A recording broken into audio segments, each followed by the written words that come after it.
heaven where you belong. 'Cause life is but a journey for us all. Assalamu alaikum, dear viewers, and welcome to your new series, Building a Better Future. My name is Malik Evangelatos. I'm going to be your host. I know it's a long Greek and Arabic name, so you're going to have to get used to it. And I'm here with a very, very special guest. He is here all the way from Denver, Colorado. He is the Imam of the Colorado Muslim Society, serving over 15,000 Muslims in the Denver metropolitan area. You've seen him on The Righteous Companions. You've seen him on The Inevitable Journey. You've seen him on many programs, too many to list. Ramadan is Your Second Chance, Stories of Hajj. You've seen him on www.huda.tv, and I encourage you to join our fan club so you can watch more of his old programs. You can check him out on YouTube, Islamway71, and of course, I think you know who I'm talking about by now, his own website, www.karimabuzaid.com. Our program, How to Build a Better Future. Where did we start? On the national level, on a community level, in our own family? How about the children? We're talking about the next generation. You're going to hear me say that phrase a lot, the next generation. I'm not talking about Star Trek. We're talking about how to build a generation of strong and pious Muslims. How can we do that? What are our tools? Bubblegum, Mickey Mouse, Starbucks, American movies, foreign films. Is this going to produce a good generation of Muslims? I don't think so. I think we all know our tools are what? The Quran and Sunnah. But still, what kind of attributes should we put into our children? We need help, we need advice, we need counsel. Well, this is why we bring the expert from Colorado to tell us what do we need to do. Sheikh Karim, thank you so much for being here. Before we get started, let me tell you, it's truly an honor to be here. It's a pleasure to present your show, How to Build a Better Future. You have 30 episodes to teach us how to build a better future. Ready, set, go. Jazakallah khair, Malik. May Allah reward you. May Allah reward you, and may Allah grant us sincerity. Thank you so much. Something that I beg Allah for at the beginning of every show, that because if we have it, then it will get to their hearts. And because this subject is about hope, we're going to talk about hope in the Ummah, and something that I do always ask a lot of people who accept Islam, why did you become a Muslim? And I heard a very special answer from one of the sisters after she read the Quran for 2 years, and I asked her, why did you accept Islam, sister, after reading the Quran for 2 years? She said, the Quran gave me hope. Hope in a better life here, and hope in the next life. And that's what we want. This show is about building a better future. Allah has a promise for us, Malik, for a better future. In a verse in Surah An-Nur, Surah number 25, verse number 55. And I call upon the viewers to please read that verse, but read it with your heart. Here it is. أعوذ بالله من الشيطان الرجيم. وعد الله الذين آمنوا منكم وعملوا الصالحات ليستخلفنهم في الأرض كما استخلف الذين من قبلهم وليمكنن لهم دينهم الذي ارتضى لهم وليبدلنهم من بعد خوفهم أمنا يعبدونني لا يشركون بي شيئا ومن كفر بعد ذلك فأولئك هم الفاسقون. Allah has promised those from amongst you, provided that they believe and they do righteous deeds, that He will certainly grant them succession in the earth, like He did grant the nations before us, Bani Israel and our righteous companions. And He will grant them the opportunity to practice the religion that which He chosen for them, which is Islam, freely, without being intimidated. And He will exchange their anxiety and fear with safety and security, provided that they worship me alone and they do not commit shirk. A promise. And we know Malik, Allah never breaks his promise. Breaking the promise is a mark of imperfection. And subhana, he's above that. Allah is above that, breaking his promise. So the promise is there. The fact that we are not empowered, that means we have to fulfill our part of the bargain, of the deal. What do you mean by empowered, Sheikh? It's a broad word. It's all about spreading Tawheed in earth.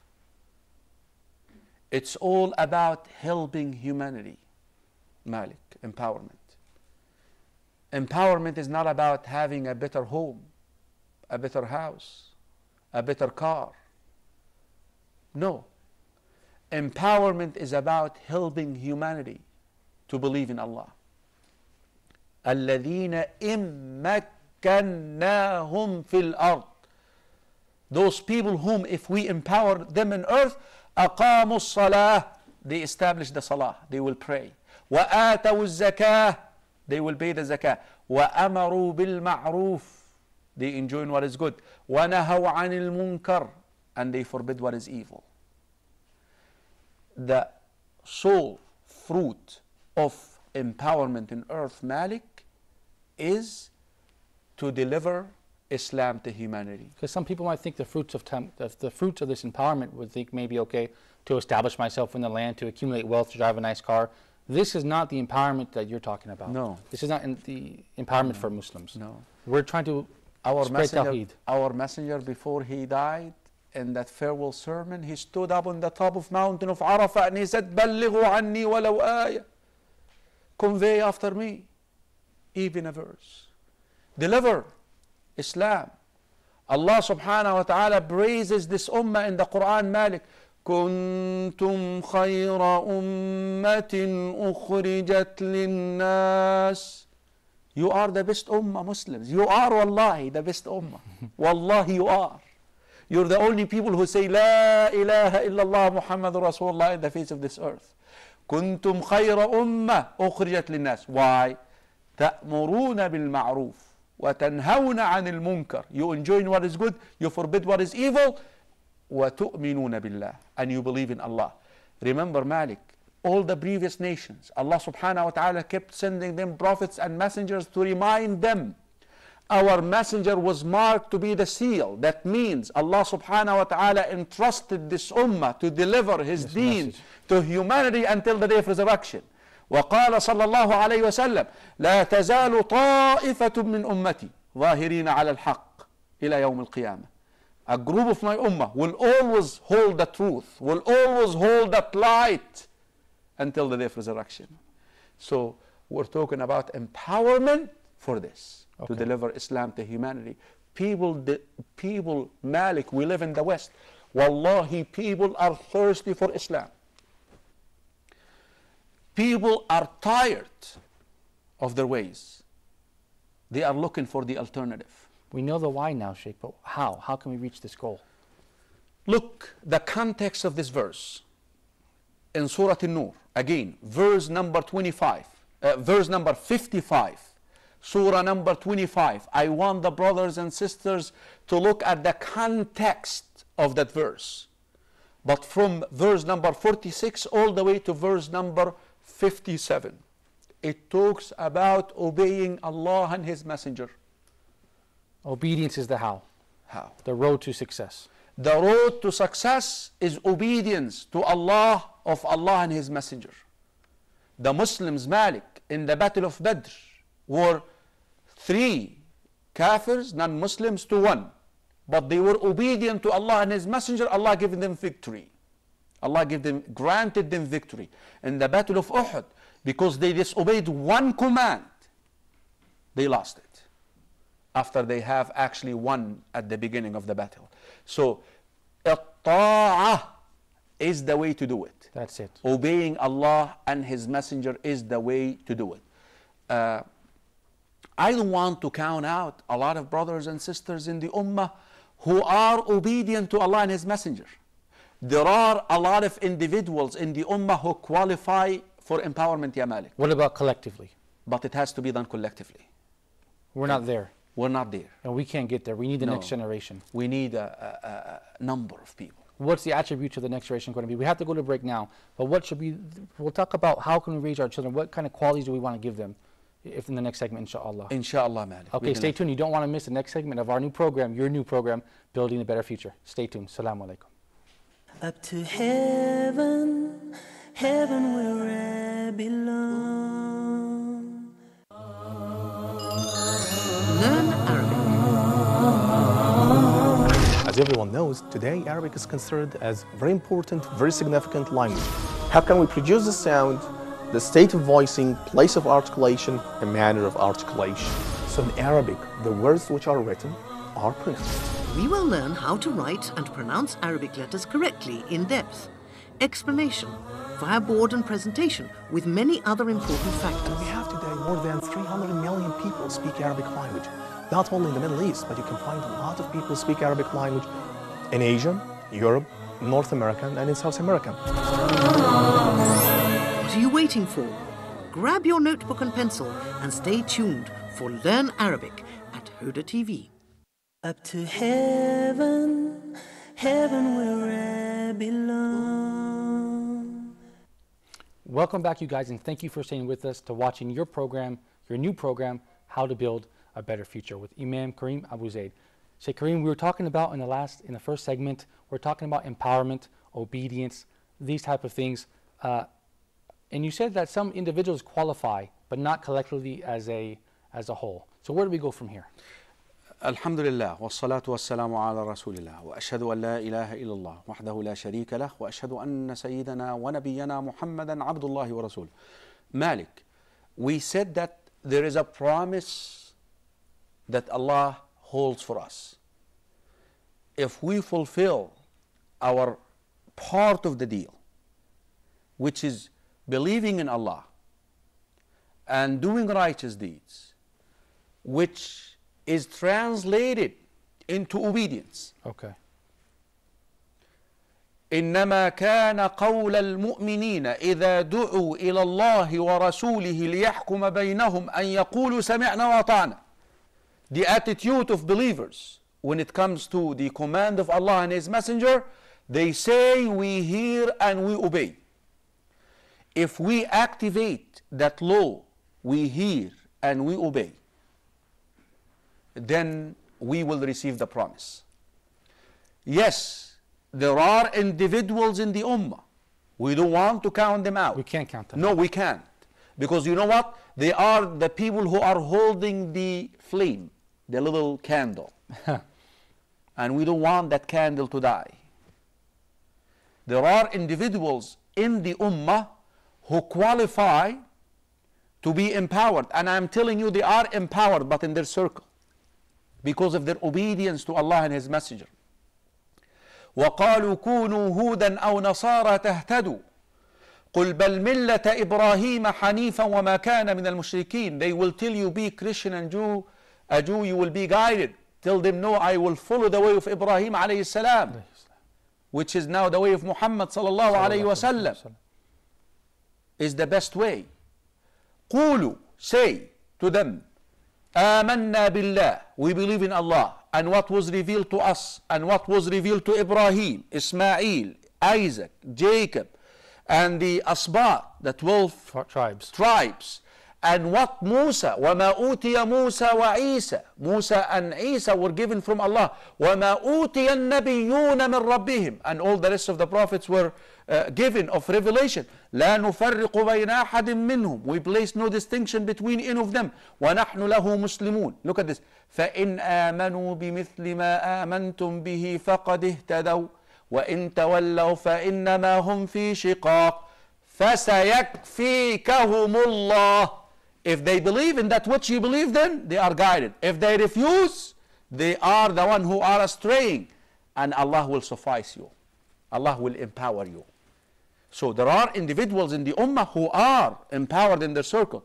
But to get the Ummah empowered, we must produce a new generation. We need a new generation. How can we bring for that this about? to happen collectively? Quickly, before how we go about doing this, Malik, very quickly, we have an example an example in the Quran. When Allah subhanahu wa ta'ala spoke about the children of Israel, they were oppressed in Egypt. Their children, the newborn, were killed. When Allah subhanahu wa ta'ala, the one, if He wants something to be, all what He has to do is be, commands it to be, and it will be. When Allah subhanahu wa ta'ala spoke about re-empowering them in earth again, وَنُرِيدُ أَن نَمُنَّ عَلَى الَّذِينَ اسْتُضْعِفُوا فِي الْأَرْضِ وَنَجْعَلَهُمْ أَئِمَّةً وَنَجْعَلَهُمُ الْوَارِثِينَ, and we want to empower those again. وَنُمَكِّنَ لَهُمْ فِي الْأَرْضِ. Allah subhanahu wa ta'ala spoke about the birth of Musa. وَأَوْحَيْنَا إِلَىٰ أُمِّ مُوسَى أَنْ أَرْضِعِيهِ. Bring up Musa for me. Malik, it's going to take almost 40 years. Musa was their guide. He was the next generation. But that's the next generation. Okay. That's what we need to think as Muslims. Okay. So I tell all these brothers and sisters who are devoted, focus on the next generation. Okay. Focus on the next generation. If you want to do a collective empowerment of the Ummah, we must bring forth another generation that says we hear and we obey. Okay. If we're talking about children, then obviously, Sheikh, we're going to have to talk about husbands, wives, mothers, fathers, schools, homes, masjids, the institutions that we can cultivate a new generation. This is a really big topic. Do you got the energy to cover all this ground? Inshallah, bi'idhnillah, Malik. Okay. Inshallah.